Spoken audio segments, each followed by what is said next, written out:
आनंद को खींच लेता है। इसलिए आनंद स्वरूप परब्रह्म परमात्मा की हम लोग शरण ग्रहण करते हैं। वयन नुमा का मतलब हम सभी लोग प्रणाम करते हैं। केवल श्रोता प्रणाम नहीं करता है, केवल वक्ता प्रणाम नहीं करता है, केवल पूछने वाला प्रणाम नहीं करता है, अपितु वक्ता भी प्रणाम करता है, श्रोता भी प्रणाम करता है और आयोजक भी प्रणाम करता है। तो श्रोता का भी मंगल हो, वक्ता का भी मंगल हो, आयोजक का भी मंगल हो, श्रोता का भी कल्याण हो, वक्ता का भी कल्याण हो और आयोजक का भी कल्याण हो। इसलिए बहुवचन का प्रयोग कर दिया गया है। कहते आदरार्थे बहुवचनम, कुछ लोग कहते हैं आदर के लिए बहुवचन है। वयन नुमा का मतलब हम स्तोमी नहीं कहा गया, अभी तो कहा गया वयन नुमा। हम सभी लोग मिल करके उस परब्रह्म परमात्मा को प्रणाम करें। तो भगवान श्री कृष्ण इस ग्रंथ के प्रतिपाद्य देवता हैं, इसलिए उनकी हम जयकार करते हैं। और ये जो भागवत रूपी अमृत हमको भगवान श्री कृष्ण की दिव्य कथा हमको किसके द्वारा प्राप्त हुई? तो ये कथा किसके द्वारा मिली है? श्री सुखदेव जी महाराज के द्वारा कथा मिली। श्री सुखदेव जी महाराज नहीं होते तो ये कथा हमको प्राप्त नहीं होती, क्योंकि वेदव्यास जी ने जो रचना की है ग्रंथ की, उसके लिए की। तो सुखदेव जी महाराज को भी प्रणाम करना चाहिए, क्योंकि उनकी अहेतु की कृपा से हमको इस ग्रंथ का दान हुआ है। तो सुखदेव जी महाराज का चित्र कैसा है?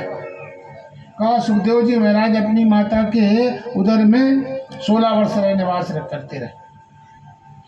16 वर्ष तक रहे। भगवान शंकर का त्रिशूल उनके पीछे चला। और श्री सुखदेव जी महाराज जो थे ये नित्य लीला के सहचर थे। गोलोक धाम में जो परब्रह्म परमात्मा की लीला होती थी उस लीला के नित्य सहचर थे। राधा रानी का इनको परम सानिध्य प्राप्त था और राधा रानी के कंधे में हमेशा विराजमान होते थे। राधा रानी इनको बड़ा प्रेम करती थी, दुलार करती थी, सिर में हाथ रखती थी, पूछती थी और हमेशा पढ़ाती थी, क्योंकि तोते को पढ़ाया जाता है। तोते को आप ज्ञान नहीं दे सकते हो, उपदेश नहीं दे सकते हो। तोते का मतलब रटाना, तोते का मतलब परंपरा।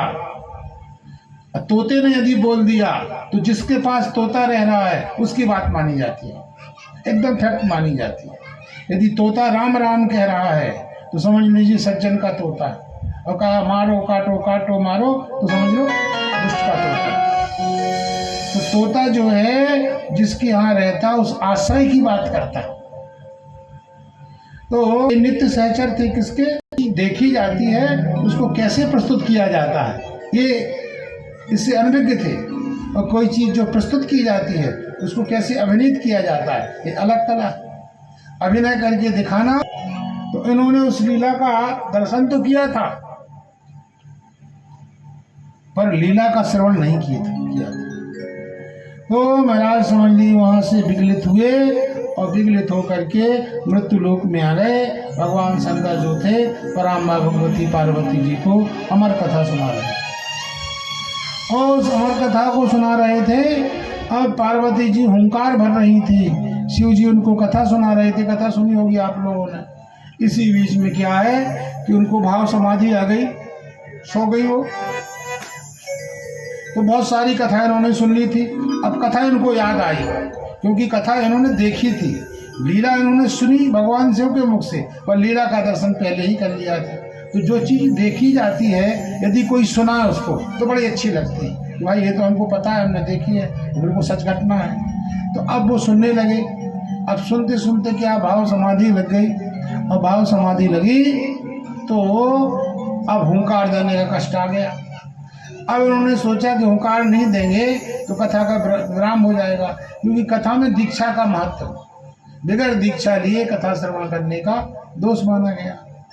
कभी दीक्षा नहीं ली, कथा ले लिया, अधिकारी नहीं हुई, कथा सुन ली।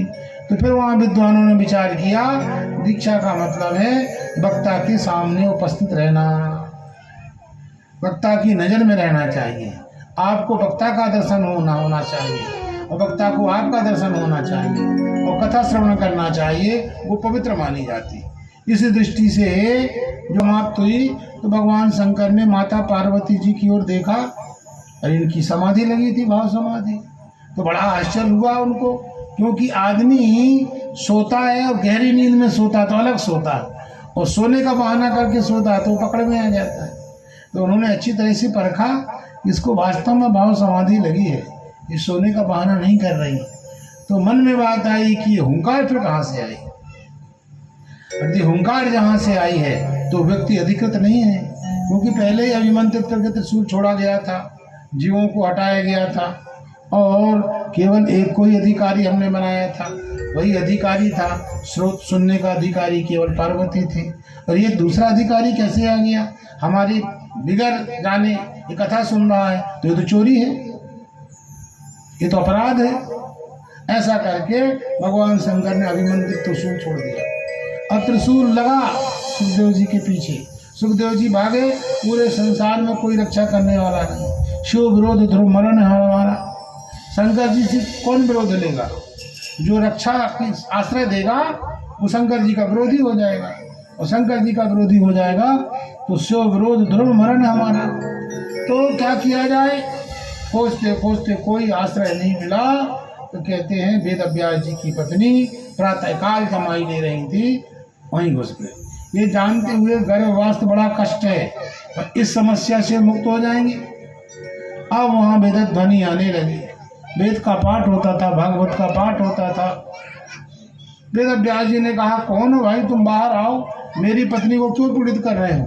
कहा, हम बाहर तब तक नहीं आएंगे जब तक हमको अभय नहीं मिल जाएगा, आते ही माया नहीं लगना चाहिए, संसार में आने से माया लग जाती है, हम माया से मुक्त होना चाहते हैं। संसार में आदमी आया तो माया पड़ी,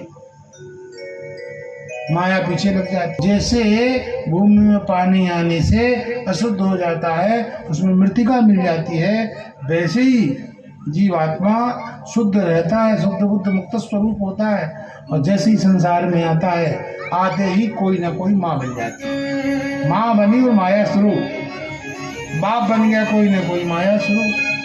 फिर आप समझ लीजिए, कोई चाचा बन गया, कोई चाची बन गई, कोई भाई बन गया छोटा, कोई बहन बन गई, फिर धीरे धीरे बढ़ता रहता है चक्र।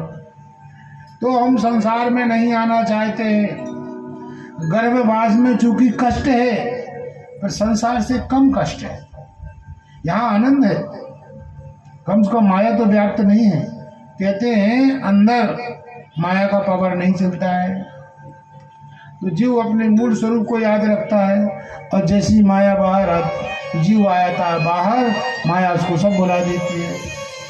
तो मना कर दिया, और वेद व्यास जी ने देखा कि हमारी पत्नी को बड़ा कष्ट है, भागवत की रचना करने में हमको कष्ट हो रहा है, तो गए और द्वारका में भगवान श्री कृष्ण को पकड़ के ले आए। कहा, चलो महाराज, हम ग्रंथ लिख रहे हैं आपका, तो कोई जीव हमारी पत्नी को परेशान कर रहा है, उसको अभय दान दीजिए, वो निकले तो हमारी पत्नी स्वस्थ हो जाए, प्रसन्न हो जाए।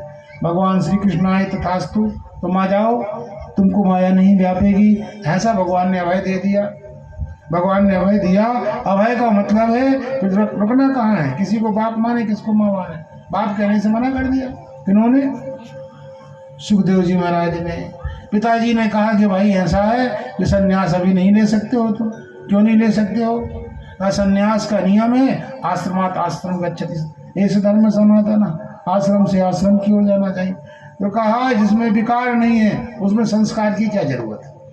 सुखदेव जी महाराज ने कहा कि जिसमें जीव में विकार नहीं है उसको संस्कार की क्या जरूरत। जिसकी दाढ़ी बढ़ जाए दाढ़ी बढ़ाए, जिसके बाल बढ़ जाए बाल बढ़ाए, साफ करे, जिसके कपड़े गंदे हो जाए कपड़े साफ करे। अब जिसकी दाढ़ी नहीं बनी क्यों बनाए दाढ़ी, जिसके बाल नहीं बढ़े क्यों बाल बनाए वो, जिसका कपड़ा क्यों गंदा नहीं क्यों धोए कपड़ा।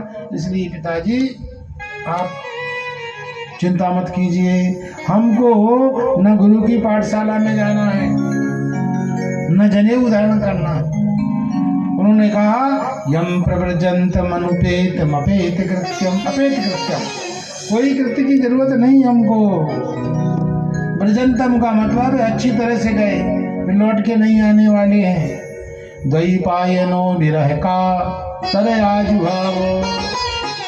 तो द्वैपायन वेद व्यास जी कातर होकर के, पीड़ित होकर के, दुखी होकर के आजुभाव तेज चिल्लाए, प्लुत स्वर में चिल्लाए।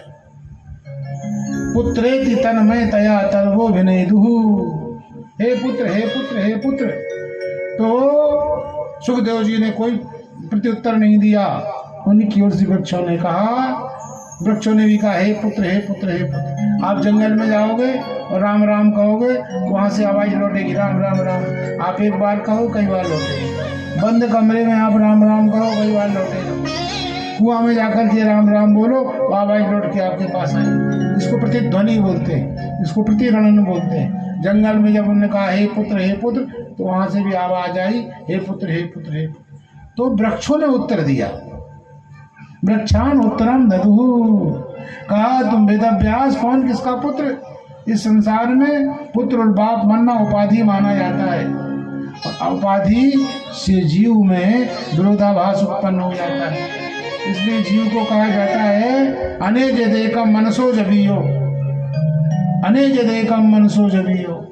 अनेज देकम, अनेज देक का मतलब ये है जो स्थिर होता है, और मनसो जबियो, और दूसरी बार कह रहे हैं मन से भी तेज है।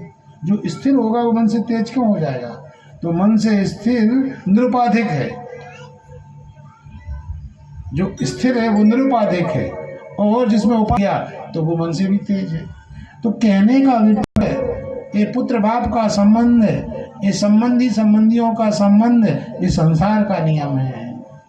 इसलिए सर्वभूत हृदय मुनिमानतोऽस्मि। श्री सुखदेव जी महाराज सबके हृदय हैं, प्राणी मात्र के हृदय हैं, सारे संसार के हृदय हैं, वृक्षों के भी हृदय हैं। इसलिए वृक्षों ने सुखदेव जी महाराज की ओर से उत्तर दे दिया, तम सर्वभूत हृदयम मुनिम आनतोस्मि। ऐसे मुनि को हम लोग प्रणाम करते हैं। फिर आप समझ लीजिए, ये कथा तो केवल सुखदेव जी तक ही सीमित थी, और सुखदेव जी की जब कथा सुनाते थे उस समय, कथा सुनाते समय आप समझ लीजिए गुरु उसको गुह्यतम ज्ञान भी प्रदान कर देता है। तो उनको ये ज्ञान प्राप्त हो गया, किनको? सूत जी महाराज को। तो अब हम सूत जी महाराज को प्रणाम करते हैं। नहीं में से सूतमासीन